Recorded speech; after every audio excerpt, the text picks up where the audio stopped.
blind man cross the road, trying to make the other side.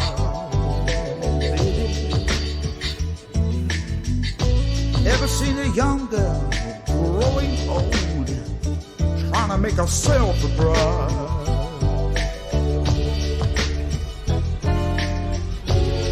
So what becomes of you, my love? Now I am become death, the destroyer of worlds.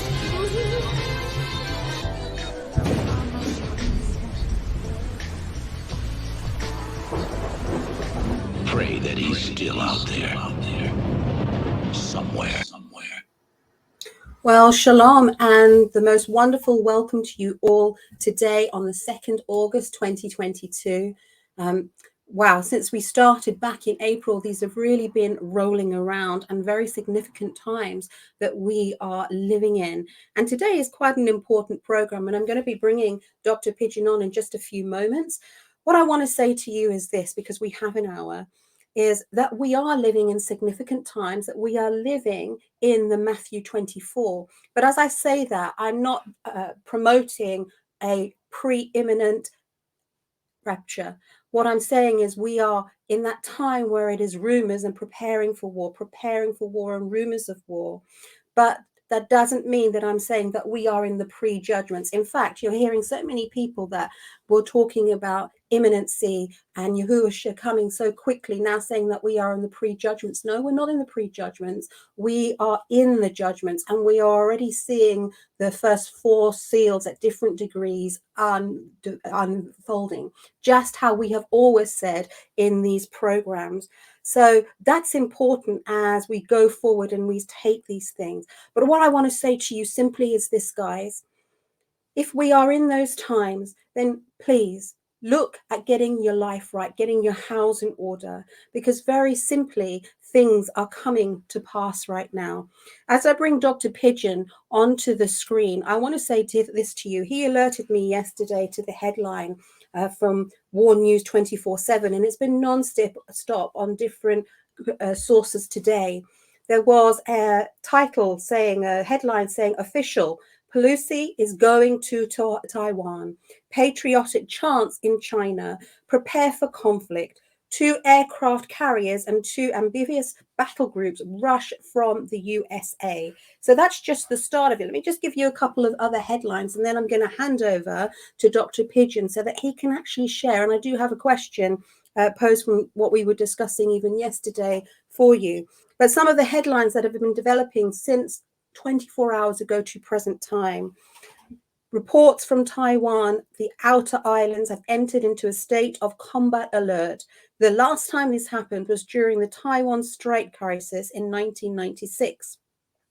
And then if you go down, talking about the flight path of the military aircraft carrying Speaker Pelosi indicates that the US government recognized the sovereignty of China over the South Sea.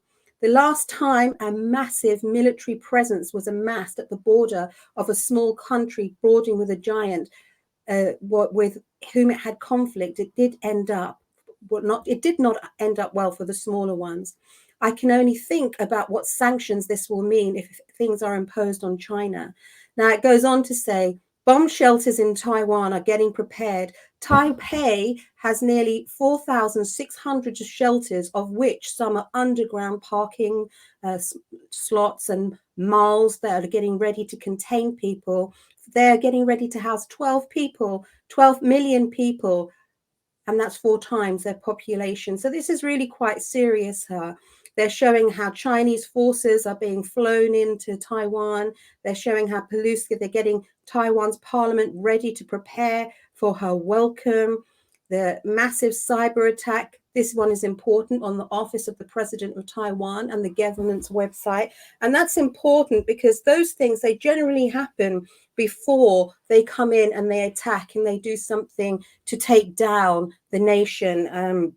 and the people. That's the first course of action they do in today's warfare. That happens in superior countries by sending an EMP, an electromagnetic pulse, before attacking and taking out the infrastructure and leaving the country in the dark. I'm not only talking about literal darkness, but every structure. So from water to food to electricity, in every way. So, you know, Dr. Pidgeon, I have this video if you want to watch that, but really it's for you to explain to us the dynamic with Pelosi going to Taiwan, and then later on how you feel the Serbia connection. I'm really interested in that, and I've got a little bit of a question when you're ready to talk about that.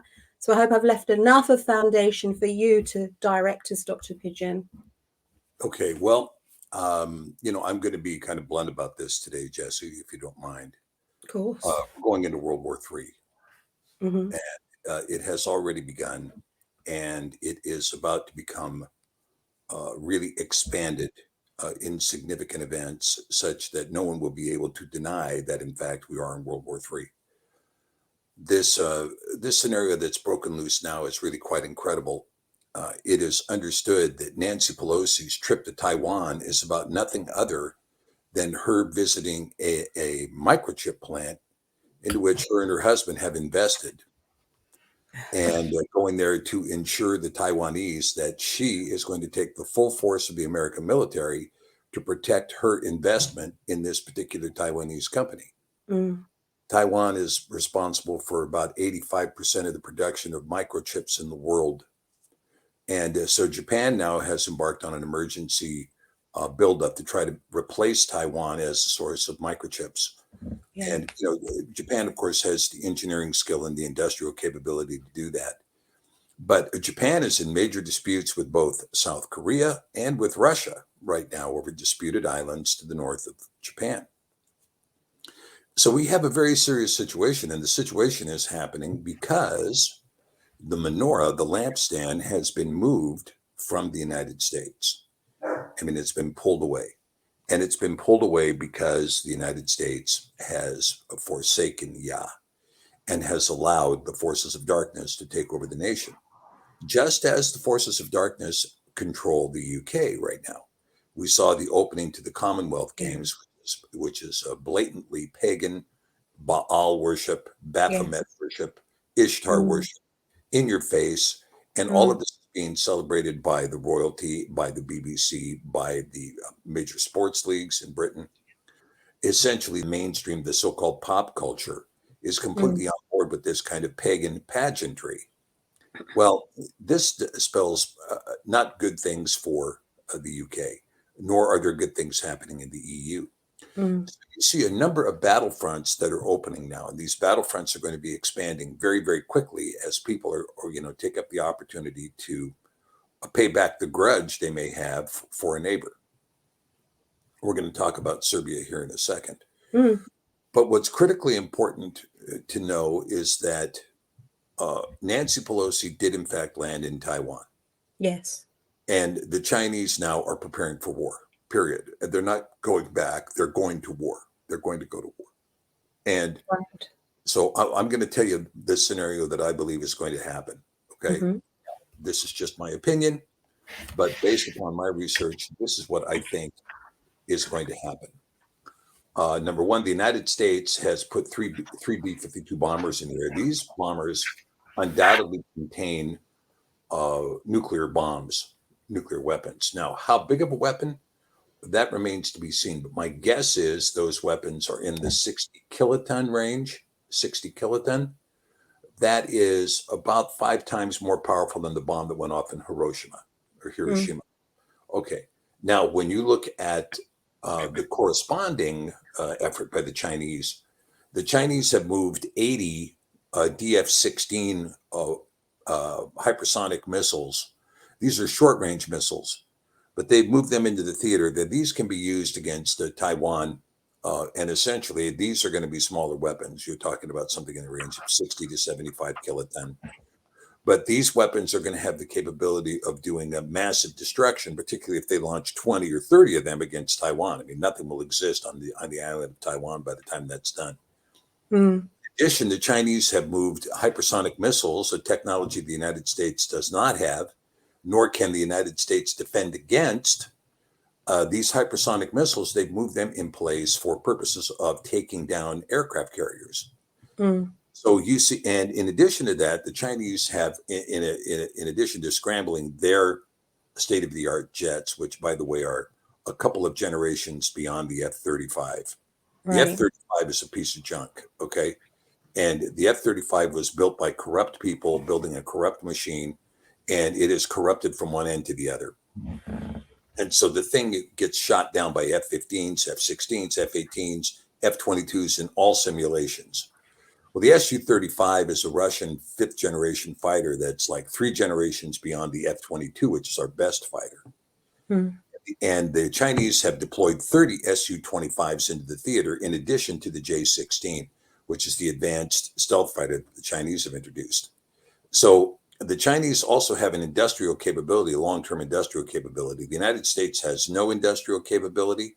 You know, one of the things that allowed us to prevail in World War II was the fact that we converted all of our auto manufacturing plants into war-making machines, right? We had Ford, you know, we had GM, we had Chrysler Corporation, but we also had there were many other corporations. Willys, for instance, was a Jeep manufacturer, and they made all the Jeeps for World War II for the American vets. That all came out of Willys, which was a private company.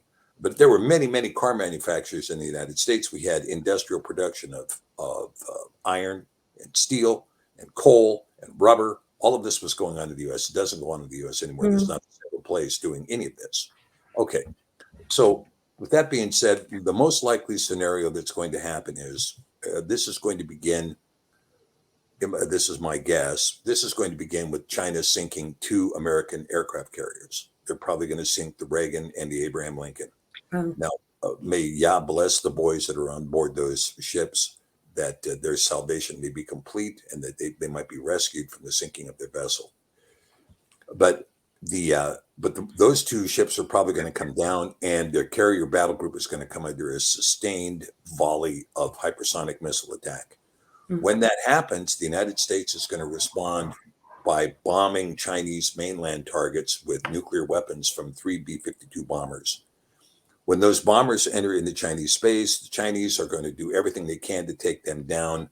But the mere entry of the B-52 bombers into the Chinese airspace is going to cause China to launch 5 DF-18 nuclear weapons that they have currently loaded onto the tarmac. They're on the tarmac. They're ready to fire right now. Now, these are a 12,000 kilometer range weapon. Now, if we can, I'm going to see if I can share this, okay, with you. Yeah. Right. I don't know if we can or not. Let me see if I can find this. Just a minute. Brilliant.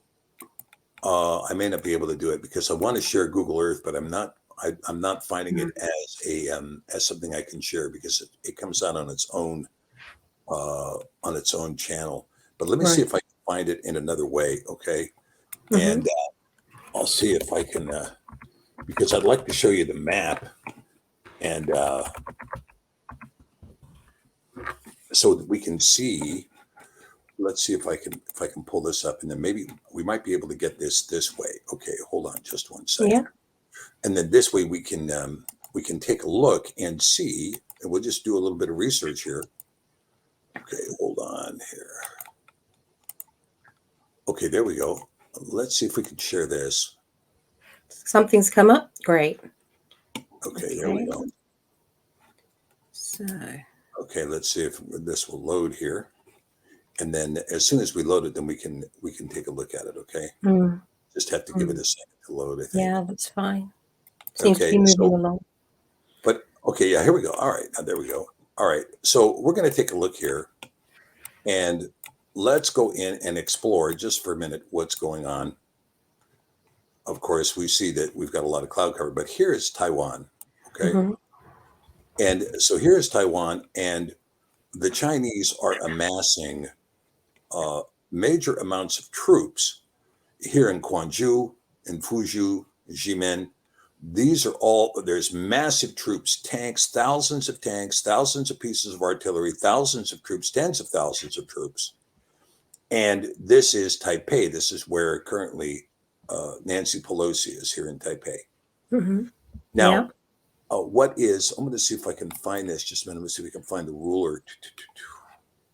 I don't know if we have the ruler on here because usually there is a ruler that we can use. Oh, here it is right here. So we can get an idea here. That's in meters. Let's measure in kilometers. This will give us an idea of what we're talking about here. You're talking about select a starting point, okay, and then select an ending point. So we're talking about 300 kilometers, 250 kilometers for these short range missiles to strike, right? Mm.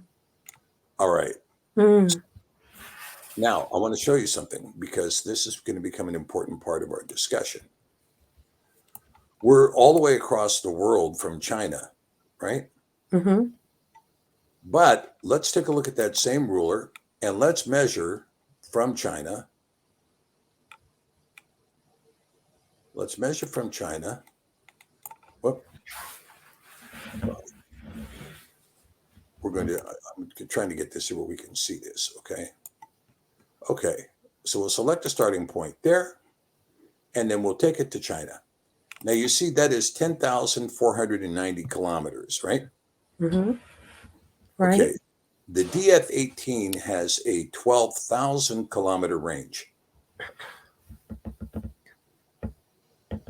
Okay, so this range that I'm showing you here is from Beijing to Los Angeles. That's clearly under 12,000 kilometers, right? See that?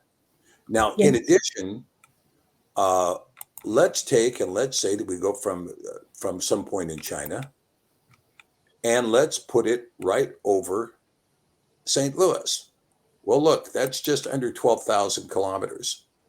Oh, no, that shows more now. Yeah. Because I'm all the way to Florida. Mm-hmm. But at 12,000 kilometers, this puts an EMP over the United States. Okay. Okay. Now, while we're here, let's go in and do a little bit more research here. And let's take a look now at the fields of impending battle. Now, here we see, here's the Serbian area here. You see this, right? Serbia, Yeah. let me see. It'll light up here. Okay, here's Serbia, here's Kosovo. Now, Kosovo, on behest of the government in Albania, which is a Muslim government down here, Albania, Okay. they have been persecuting Serbs. They've been denying them rights, treating them as second-class citizens, so on and so forth. So the Serbs have said, well, that's great. We're going to come in here and smash you. Now, one time, Montenegro, Kosovo, North Macedonia, Serbia, Bosnia, Herzegovina, Croatia, and Slovenia, these were all Yugoslavia. Right. And they were what was called Balkanized. They were broken up. And then the United States, bombed the Serbs in order to create this independent province of Kosovo and its capital, Pristina. Well, the Serbs right now have put an entire military machine on the border, and they're preparing to enter into Kosovo. And the Russians have come out and said, we will use Caliper missiles against the Albania and the Kosovans in support of Serbia. So that war is definitely on. Okay, Right. now there's another war that's taking place right now that's taking place over certain islands, and that's between Turkey and Greece. Now, this war is heating up continually with the U.S. funding and arming both sides of the conflict. Right.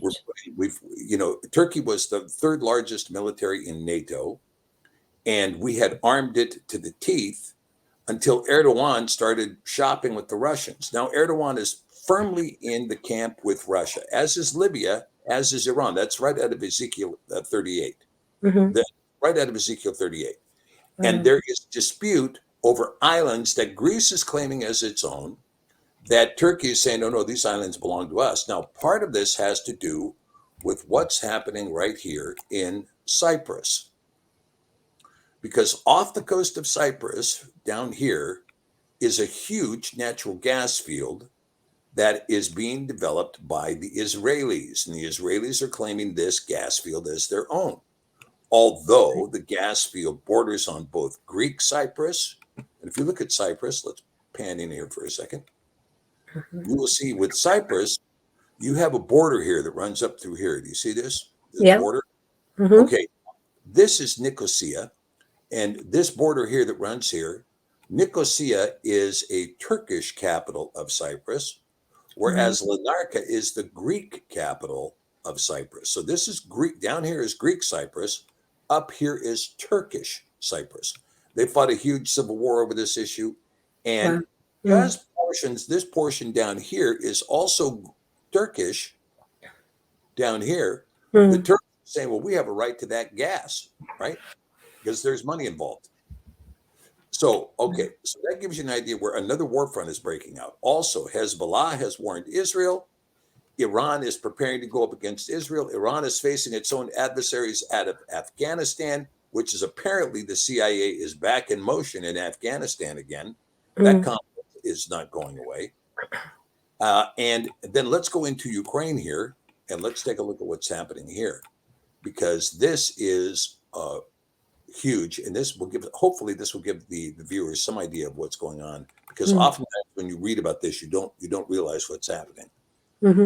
Okay, now I wish I had a marker here. If I had a marker, I could mark this up a little bit and you guys could see, but I don't. Okay, so you see down here, this is where it says Sevastopol down here, right? Yes. This is the Crimea. Okay. Okay. In Russian, they say Krim. Okay. This is Russian territory. Krasnodar, Rostov-on-Don here, Russian territory. And this is the Russian border. Now, here is Donetsk and here is Luhansk. Okay. Now, this is where the huge battle was fought right here, Mariupol. Let's go, we can see. This is where the huge battle was fought in Mariupol, here. Luhansk, Donetsk. These areas are Russian-speaking areas, and they are Russian-speaking areas that were being rudely persecuted by the Ukrainians. Now, this was just not a good story at all, and it should be of no surprise to anyone that war was going to break out, given what the Ukrainians were doing. Now, the Russians have taken this city up here, Kharkiv here, Kharkiv, and they've taken this entire region. They've also completely chased all the Ukrainians out of Luhansk. They're all completely gone. They've taken this city of Slovyansk. They have taken Kramatorsk, all of this. They've taken all of this out of the Donbass. They've completely destroyed the Azov battalion down here in Mariupol, which cut off, and they've taken all of this, Melitopol. They've taken this whole region, and they have taken this region here. This is called the Kherson region here on the other side of the Dnieper. There's huge battles going on for a bridge that crosses the Dnieper, which is, let's see if we can even see it. We might be able to see it. There's a huge bridge crossing this river. So I think it's right here. This bridge here. Okay. That is being fought over as we speak, this bridge over the Dnieper. Now, once Russia takes the Kherson region, and by the way, they're doing that right now, you can see, if you look closely at this map, you will see that over here we see Odessa. Now, all of this area over here on the Sea of Azov, I know I might be getting into a little bit too much detail, but this is good. Oh, this is good. Okay. It is. So this area here, this body of water here, this is called the Sea of Azov. Okay, the Sea of Azov. Now, down here where you see Kerch, this is the area that is rumored to be the situs of ancient Atlantis, right here at Kerch. There's a huge bridge that the Russians built that connects these two areas, and this is the most expensive and most effective bridge in the world. It contains railroad tracks, fiber optic lines, multiple lines of traffic in two directions, et cetera, to connect Russia directly to Ukraine. All right. Now, Odessa is all that remains. this is the Black Sea here. And so this is Ukrainian territory that accesses the Black Sea. The Russians have already taken all of this. They're taking the Kherson region, and they are about to take all of this area here. And there is an area up here that you don't see on this map, but the Russians have it on their map. It's this area that runs right along here, a very thin line like this, right here. Mm. This area is called Transnistria. Transnistria. These are Russian-speaking people. And so Russia intends on taking all of this area down here to Romania, all of this, and the Transnistria, and they're going to repatriate all of this, including all of these provinces here, and then everything on this side of the Dnieper is going to be Russia. Mm. Okay. Wow. So, yeah, so this is what's happening. Now, Kiev is here. You can see how close Kiev is to Belarus. It's very, Yes. very close. Okay. These provinces over here, I'll see if I can pull out here and show you. You see that Hungary is located right here. Hungary. Well, these these three provinces right here are Hungarian nationals that speak the Hungarian language, which is very close to Ukrainian. But Hungary has been promised these three provinces. Lviv, which is where the NATO has been staging everything, has been promised to Poland. So, you know, at the end of the day, Ukraine is going to be a landlocked country of basically these provinces around Kiev when this war is over. Now, that is assuming that Russia does not take all of Ukraine. The way it stands right now, and I'll stop the screen share at this point, just because I think we've talked enough about that. But That was excellent. So needed as well. Yeah, have taken a position. For United States, including aircraft carrier, called routine deployments amid rising China anger. Well, I can tell you that the 4 U.S. warships, I mean, they're trying to move 4 aircraft carrier battle groups into the region. China has 2 aircraft carriers. They've already deployed them in an entire contingent of battle groups. China has more ships than we do. They have 5,000 more ships than we do. They have more submarines than we do. And the submarines are so quiet. A Chinese submarine surfaced behind an aircraft carrier, U.S. aircraft carrier, and they didn't even know it. Now, so one question that somebody asks is, what amount of damage does a hypersonic missile create? Well, Yes. the thing about a hypersonic missile is that the hypersonic doesn't mean anything per se, other than the fact that we can't defend against it because it goes faster than any anti-missile system we might have. But the critical question is, what kind of warhead is on that hypersonic missile? So if you're talking a typical warhead, you're talking about a 75,000 pound bomb would be the most common kind of warhead, 75,000 pound. Now, a 75,000 pound bomb will sink an aircraft carrier. If it strikes the aircraft carrier, it will sink it. And but other than that, I mean, like, it's not going to, if they sent in a hypersonic missile with a 75,000 pound weapon on it into Taipei, it would do a lot of damage, but it wouldn't completely destroy the city. However, the nukes that are being pointed at the United States right now, those 5 nukes, they say they're 3 megaton. Well, that's just nonsense. You know, I hear this stuff about megaton. It's just nonsense. The largest detonation in the world for many, many years that ever took place was Tsar Bomba, which was a nuclear weapon that the Russians sent off that was 538 kiloton. That was surpassed, however, by the bomb they detonated on Tonga, which completely took the island away, which was a 750 kiloton nuclear weapon, whose, by the way, the reverberation of that bomb going off went around the world twice and was actually felt in London. Wow. Really? It woke us up here in Alaska at 4:30 in the morning. Boom. And we're 5,600 miles from the site. Yes. So you're talking about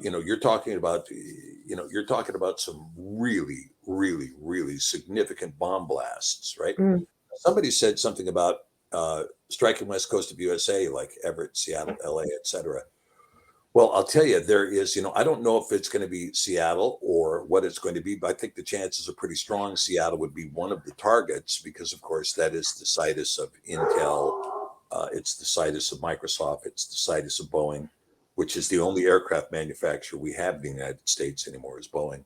Mm. And of course, LA, it would be another target, another prime target. I mean, those are very readily within the range. But more importantly, when I was talking about St. Louis or Omaha, Nebraska, if they were to take this 300 kiloton weapon, which is what I believe it is, probably 300 kiloton. Now, 300 kiloton is larger than anything the United States has ever detonated, including the blast at Bikini Atoll that almost sunk the fleet watching it. If they send that nuclear weapon over the United States to detonate at 100,000 feet, this will create an electromagnetic pulse, which will terminate the electrical grid system in the United States entirely. Mm. Wow. Now this is something that I wish the European leaders knew, because Russia has deployed an array of weapons that are capable of using both strategic and tactical EMPs, electromagnetic pulse weapons. They can use them on aircraft. They can use them on short-range missiles. They can use them on long-range missiles. They can use them on laser-fired technology. They've got satellites that are capable of doing this stuff. So it's quite easy for Russia to do something like, for instance, instead of doing a destructive bomb blast, let's say, let's hit Brussels with a nuclear weapon that destroys all the infrastructure and kills all the civilians. Mm. Well, that's going to be kind of untenable for everybody, because who wants to see that many people dead? And what about the history of Europe, right? And all of this. Mm. Far better for the Russians to launch an EMP strike, which if they touched it off over Brussels, it would terminate, well, it would end the electric grid for almost all of Europe. I mean, the only people that would be spared would be maybe southwestern Spain and Portugal, Greece, maybe Bulgaria, but the rest, and Elon's satellites, will also be knocked out. All of those satellites will go down. And so with an EMP blast, which you send a hypersonic missile like a Kinzhal 2, which is called the Dagger in Russian, and if that Dagger can be fired from an Su-31, which are stationed at Kaliningrad, they can reach London in 202 seconds. Mm. You've always said this, yeah. Mm. Right? Now, if they were to send one of these Kinzhals to send out an EMP that blasts at 100,000 feet over Brussels, this EMP shuts down the electric grid for all of Western Europe. Now, that means that the whole grid has to be completely rebuilt. Every transformer, every station, every substation, all of it has to be completely rebuilt, because every chip would fry. And so under those circumstances, and then what's it look like for the Russians after that, if they were to do that? The Western powers would have no intelligence whatsoever. They'd be completely blind. They wouldn't be able to see any Russian deployment. They wouldn't be able to see what's going on. The Russians would have full comm. We'd have no comm. So then what takes place? Now, you would think that the U.S. would think about these things, but Nancy Pelosi only thinks about her own pocketbook. So, she's a deranged individual, and we have somebody with dementia leading the White House who is not making any decisions right now. He's sitting there down with COVID after his, fourth inoculation. And, so here he is, so under these circumstances, we have, I think you're going to see war. Now, the question becomes for all of us is this. A lot of this stuff can be undone in the West. Okay. It can be undone in the West, particularly in Europe, but Europe has to move quickly on its feet to undo this. Now, some of the things that Europe is already doing, in fact, like the UK, for instance, eased up on insurance sanctions on Russian oil. So what had happened under the sanction regimen is that Russian oil was not able to be shipped into Europe because the UK had seized its insurance contracts. And, insurance is a big deal in the UK and Europe. You can't come into our port unless you're insured to come into our port. Well, 2 days ago, the UK undid its sanction on insurance for Russian oil. Now, the Russian gas, they're still trying to make Nord Stream happen, right? Nord Stream is still giving them problems because the Russians would like to see gas come into Europe. And quite frankly, the Russians are trying to get wheat into Europe. They've allowed the exporting of wheat coming out of Ukraine to get into Europe now. That's been because the Russians cleared the mines that the Ukrainians had laid in the Black Sea. Yeah. The Russians mined all of the Sea of Azov in the Black Sea. Okay, so wheat is flowing, natural gas is flowing, and oil is flowing. Now, any intelligent leadership in the EU, unless it wants to find itself in facing a guillotine in the very near future, which they would do well to abandon the leadership of Stoltenberg and NATO and to abandon the leadership of the EU and begin to embark on solar courses that are going to allow them to freely trade with Russia again, to trade in fertilizer, to trade in wheat, to trade in oil, to trade in gas, and to abandon this idea of putting one more dollar into the corrupt regime of Vladimir Zelensky. Zelensky is a bozo he's an egomaniacal, self-appointed dictator of Ukraine who has fired all of his top leadership, jailed all his opposition, shut down all opposing media, and then has commanded the Ukrainian people to go and die on a battle that he could have solved on the battlefield with a little bit of diplomacy by refusing to kill Russian people and Russian-speaking people in the eastern part of Ukraine. That's all he had to do was give assurances to Russia he wasn't going to do that. Instead, at the behest of the urging of Liz Truss and Boris Johnson, he amassed troops on the border with the intent of forcefully taking back those regions, including the Crimea. And the Russians, remember, I don't know if you knew this or not, but in March of this year, the Russians hacked NATO computers. And they downloaded 100% of all of NATO's data. They had all of their private communications. They had all of their armament dispersal. They had everything. They had all of this. And they look at it and they're reading the NATO documents, and the NATO documents are talking about breaking up Russia into 11 separate regions, and controlling it for the New World Order. Well, nice of these guys to have this imagination, but when they begin to act on that imagination, they're going to be facing the country with 8,000 nuclear weapons.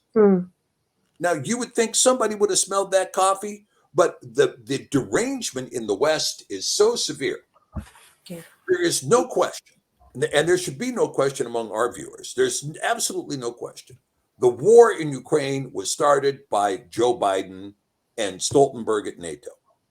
That's who started the war. They amassed troops on the Donetsk. They amassed troops. And first of all, the war began in 2014 when Barack Obama, a usurper who had no business being in the presidency of the United States, using that Hillary Clinton and her minions, including Victoria Nuland, engaged in the most unlawful coup in modern history to overthrow the democratically elected regime in Ukraine and to install Western puppets for the intent of placing NATO immediately on Russia's western border. That's why they did it. And their goal was to amass NATO troops, destroy the Russian regime, and steal their natural resources. That's been the game plan of NATO since it was formed. Go up against nations that are weaker, like Libya, smash them into pulp, and steal all their gold or steal all their oil, like we did in Syria.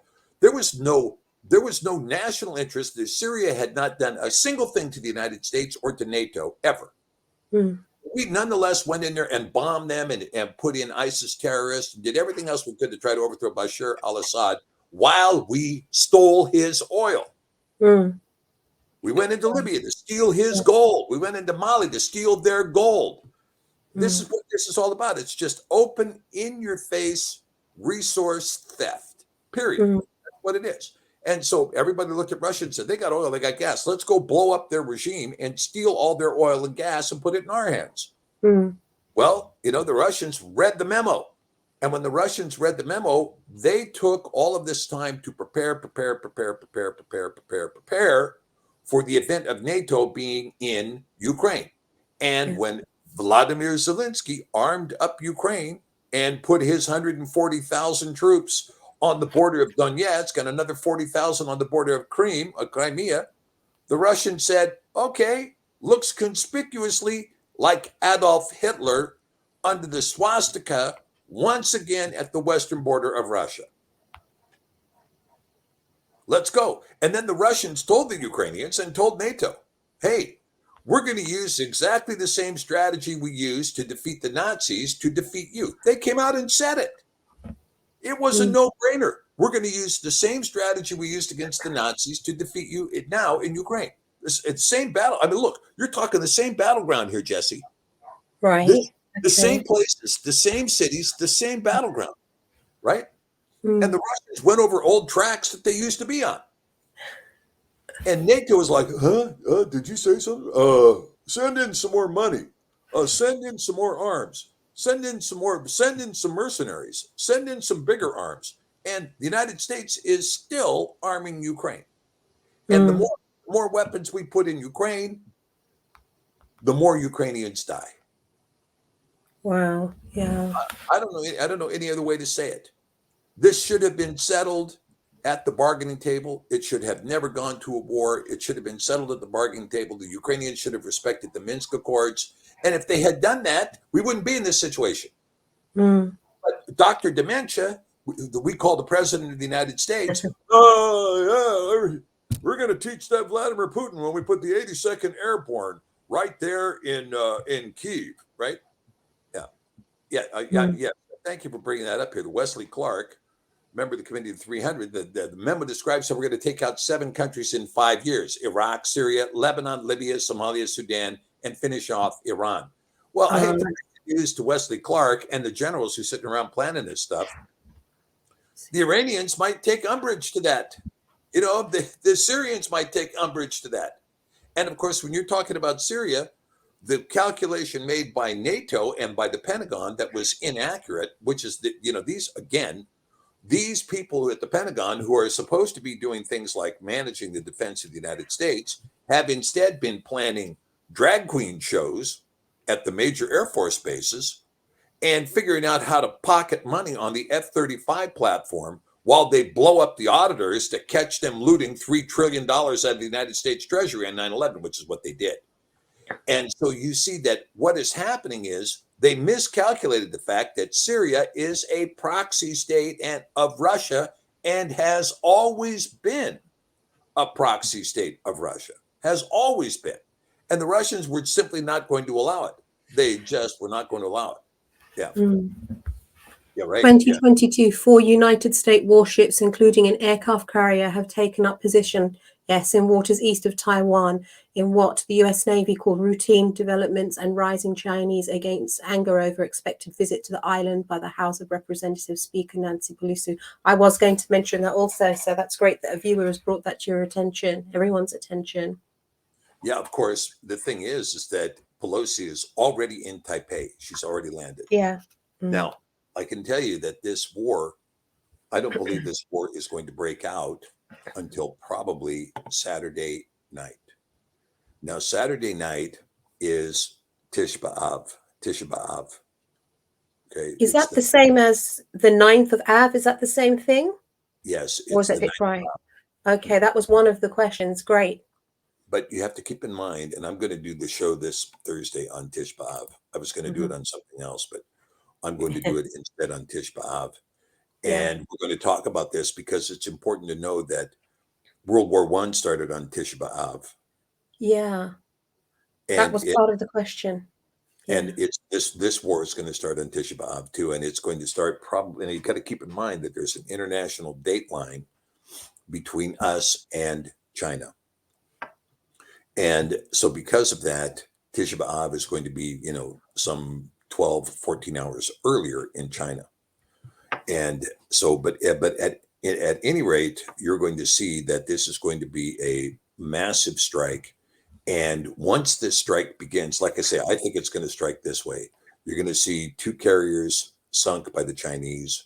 The response is going to be B-52 bombers over mainland China, trying to bomb Beijing and Shanghai and some other major cities. And when we try to bomb those cities, the Chinese are going to try to take those B-52s down. Maybe those B-52s get in range and are able to strike anyway. Then the Chinese are going to counter launch with major nuclear strikes against the United States. It'll be 5 nuclear weapons that come in. Then North Korea, of course, is going to make a move now that all these battle groups are going around to protect Nancy Pelosi's self-dealing.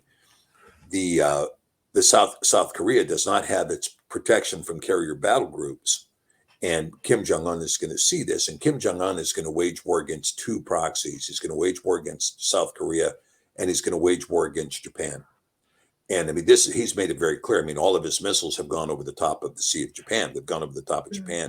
He's made it clear he can strike Japan. And the analysts, even before Trump was elected, recognized Kim Jong-un standing with a nuclear weapon.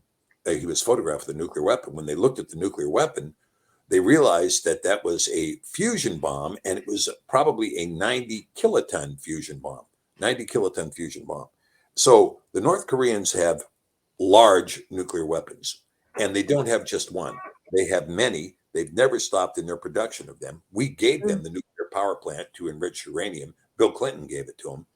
And so you're going to see North Korea will probably come very quickly against Seoul. Seoul will probably get nuked right off the bat. I mean, that'll be the first thing that happens, is because North Koreans cannot allow the North Korean army to see the prosperity that's found in Seoul, South Korea. They've been told they're the richest place on earth. And when they come into Seoul and see what's there, they can't be, overwhelmed by the fact that Seoul has everything and Pyongyang has nothing. So they're going to bomb it, and it's going to disappear. And then there's going to be strikes against Japan. And so Japan is going to be looking at defending itself against North Korea, not in assisting the U.S. in trying to protect Taiwan. Taiwan is probably going to be summarily decimated. I mean, completely decimated. And which, of course, is going to take out all the microchip production in the world. This means the end of cell phones, means the end of laptops, and so on and so forth. They're going to be, you're not going to be able to get those anymore. And so after this takes place, now the question is what happens in Western Europe. Now, a lot of it depends on whether or not the Europeans allow Stoltenberg to continue to make decisions. Yeah, Iran doesn't need to make a nuke. They already have them. That is a fact. Whoever put that, Facebook user, whoever put that up, that is a fact. The fact is Iran probably has hundreds of nuclear weapons. Unlike Pakistan, which also has 300 nuclear weapons, Iran has kept its mouth shut. But they did a nuclear test in 1997. And in fact, their technology is the technology that was being tested in North Korea. Yeah. Okay. So with this happening, Iran and Turkey are now allies of Russia, as is Libya. The Libyan parliament voted yesterday to join Turkey. That's right out of Ezekiel 38. Wow.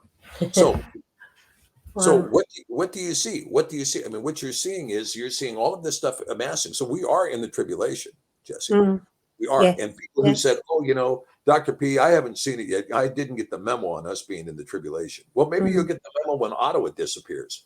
I mean, I don't know when people are going to get the memo, but the fact is that, we look at the tribulation coming. We knew that the Revelation 12 sign, which, by the way, this has been talked about on the Telegram group.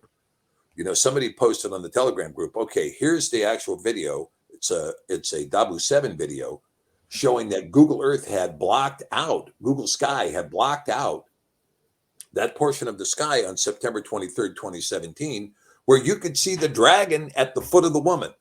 You could see the dragon at the foot of the woman, and you could see Michael doing war with the serpent, and you could see, Jupiter coming out of the womb of Virgo with the 12 stars in her head, clothed with the sun, with the moon at her feet. All of that sign was given in September 23rd, 2017. The whole of it was. Yeah. And so we're given the timing in Revelation 12 of 1,260 days from what? From the presentation of the male child, which would take place 8 days after the birth. Now, that was October 1st, which was Yom Kippur of 2017. That began our count of 1,260 days. And that 1,260 days brought us into March of 2021. And after March of 2021, Satan comes to earth to make war with those who have the testimony of Mashiach and are keeping his commandments. Wow. so Satan has been making war. I mean, this is overt war, by the way. I mean, Yeah. you literally have Nephilim and Nephilim on the earth right now making war against humanity. Wow. When you put That's it like that, wow. Nephilim and Nephilim, that is amazing. I'm looking forward to Thursday, and I really do invite people to come and join, because you've answered so many questions without me presenting them to you. You know, that one viewer here, to do with the 9th of Av, as I say, has said a bomb of Japan, August the 6th, 1945, 77 years ago. And that's very true. Significant things happening on that day. So with what you're saying in line with that and happening on Saturday, then that would possibly happening on Saturday is the 9th of Av. And you're going to be expanding on this on Thursday. And I'm particularly interested in this point you just brought up about the Nephilim and the, you know, all those things. People are asking here, Stephen, how do we get these sources so that we can become as fluent as you in what you know, so that we're carrying the same conviction? okay. Well, there's a couple of things. Now, number one, in terms of getting things sorted in the UK, you know, there's a very good chance that the strike on the UK is going to be limited, and it may be limited to London and London only. You know, initially the Russians were talking about using the Sarmat 2 on the UK, which would have destroyed all of England, Scotland, Wales, and Ireland entirely. The entirety of the UK would be completely destroyed. Mm. They have since backed off, and now the Russian propagandists are saying, no, we're only going to destroy England. We're not going to destroy Wales, Scotland, or touch the island of Ireland. And so, okay, well, that's interesting. But the chances are they're not even going to destroy all of England. They're going to destroy the culture, the Baal worshiping culture of England, which of course is London. And so London is likely to suffer a massive blow. And again, this is, you know, what can I tell you? All of this is going on because we brought these curses on ourselves. We've done this to ourselves. And because we continue to kick Yah out and invite in other Elohim. And when you bring another Elohim, then we're in trouble. Let's see. The ideal Jewish society will be situated in Israel, Russia, by catastrophic events. Yeah, well, I can tell you that, okay, this may be true about the Lurianic Kabbalah Jewish utopia, which, you know, of course, that understanding is an understanding that was pervasive in the Zionist community. Okay, this understanding that we're getting here, which is that in the Zionist community, they believe that a Holocaust, that is to say a Zabak, a burnt offering, was going to be required for them to return to the Holy Land. And this is why they construe what took place in Eastern Europe during World War II as a Holocaust and not a genocide. This is why it was very important for them to say, oh, well, people were put alive in the crematorium. And you know, it's very difficult to prove whether or not people were put alive in the crematorium. You might have remains in the crematorium, but it looks very clearly to me that most of the people in the work camps starved to death. That's how most of them died. They starved to death. I mean, look at their emaciated bodies of the people that they found dead, and also the ones still living. They were starved to death. So, you know, anyway, Israel is going to suffer its own difficulties because Iran and Turkey are going to be turning against Israel, as well as Syria, as well as Hezbollah and Lebanon, right? And so, yeah, right. Russia stands in absolute solidarity with China. That's correct. The Kremlin came out and said that today. That is a correct statement, which means that should China, and somebody said, ask me a question about Hawaii. Is Hawaii safe? The answer is absolutely not. Hawaii is absolutely unsafe. Hawaii is going to be a main target of Russia and China, who are going to act together to completely destroy whatever American military presence there is in Pearl Harbor and in Hawaii. It's going to be completely gone. That's going to be one of the very first strikes. Will be Hawaii, and that's going to be done from the Pacific Fleet. That's where that's going to happen. And this is a really important question. Are all these wars going to happen at once? I noticed you used the subjunctive there, Jesse. Thank you. Okay, so when we talk about this, are all these wars going to happen at once? Yeah, they're all happening at the same time. And so what you're seeing is that all these grudges that were sitting here latent, now once the trigger is pulled, everybody goes nuts. And the wars are going to be very catastrophic, and they're going to be huge. Now, one thing that I haven't mentioned, I want to mention in the last few minutes. The United Nations is turning on the Vatican. Now, that's very interesting because the Vatican has surreptitiously controlled. Yeah, Christopher Green, that's exactly who. He's the guy who's on the island project, and he's in the wrong place because Hawaii is going to be struck. But the Vatican is being turned on by the UN. Remember, the whore rides the beast, but the beast hates the whore and will burn her with fire and eat her flesh. This is coming in. Who is the whore? The mother of all whores, the mother of all harlots. It is the Vatican. And the whores that are underneath the Vatican include the Protestant church, because these are harlot churches. Where is the real church? It includes the Protestant churches. The Vatican is not going to survive this upcoming conflagration. Neither the Vatican nor Rome, and all of its imperial authority is going to disappear in this war. So, for those of you who are in Britain, and if any British leadership is listening to this, you guys need to moderate immediately. Moderate immediately and come to terms with Russia that Russia may not strike your capital with a nuclear weapon. Now, I mean, this is extremely important. You've got to figure out a way to do it. Now, in the meantime, the rest of you, if you're in London, you got to think about maybe vacationing up in the lakes or something. There's something that you would do well to do in this upcoming week. All right. Wow. Yeah, goodness. This has been enthralling. You've got a minute to go, 2 minutes, and then we can go into the thing. So just give it your all. I want to end with a scripture, Stephen, but please don't just hang on. Okay. All right. So I'm just going to say this, World War III is coming. It's going to be here, and probably this weekend. So as a result, you might want to get whatever prep you need to get it done this weekend. Fleeing up to Scotland is a good idea. The island of Skye. It's always looking good this time of year. Not so good in 2 months, but right now it's okay.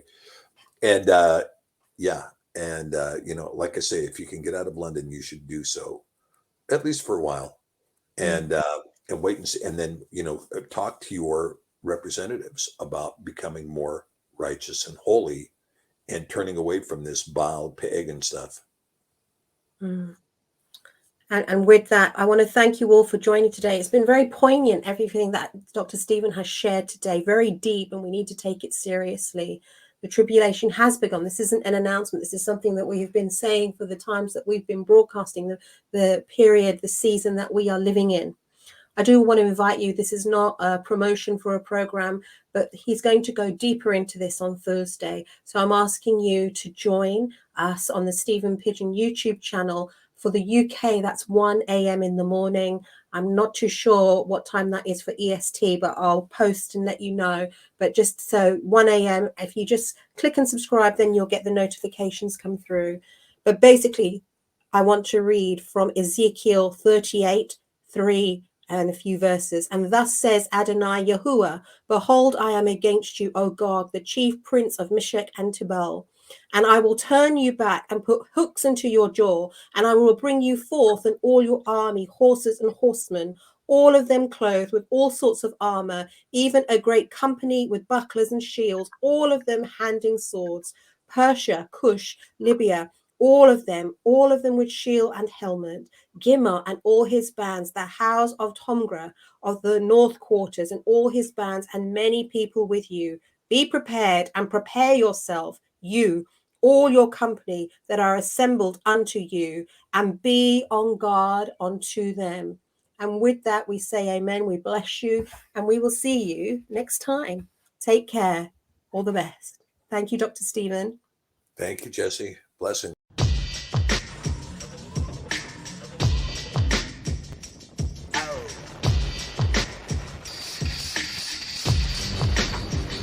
Two people laughed. Two people cried. Now I am become death, the destroyer of worlds.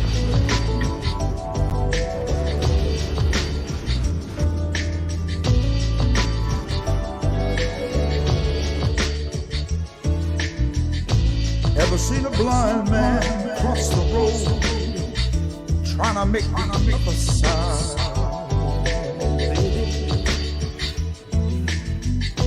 Ever seen a young girl growing old, make herself a bride.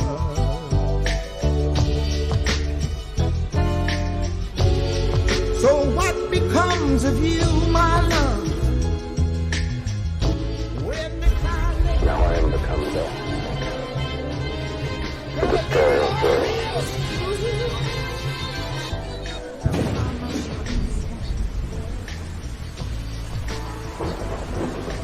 Pray that he's still out there. Somewhere.